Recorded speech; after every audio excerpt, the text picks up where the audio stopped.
Coach. What were your instructions to Handwalla when he came on yesterday? He seemed to provide a pretty good spark in the opening couple minutes he was on there.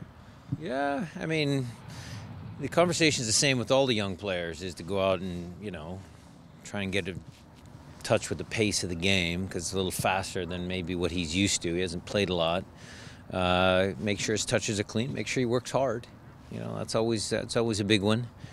And just enjoy himself. Make sure he goes out there and tries to be involved in parts of the game. And he certainly, had a great assist and involved himself in a positive action.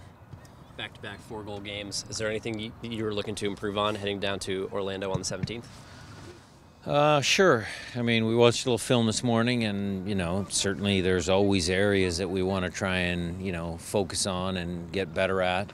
That's just part of, our daily, weekly routine. We talked about some defending stuff, not taking stuff for granted. We talked about, again, we're getting into the good prime assist zones, but not afraid to shoot from distance, making sure that, the shot selection versus getting the ball to the end line, making sure there's balance there.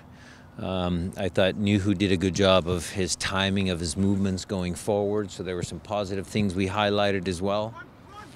So, yeah, always things to work on.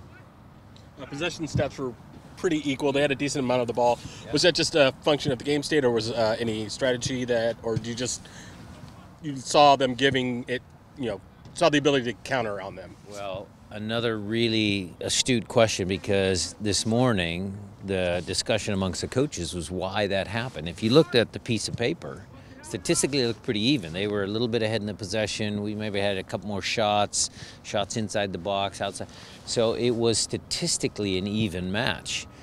And so how did we score 4? So how do you kind of use that information in a positive way to, even if you're in an even match, you're able to outscore your opponent by a few goals. So interesting discussion amongst the coaches. I think some of that, just the way, once you get up 3-0, you get, pace slows down a little bit. The opponent tries to catch up. And there's probably some reasons for it. But, we'll talk about that some more. And, away from home, you need to be good in possession. Can't let home teams dictate to you. So we'll make that a talking point.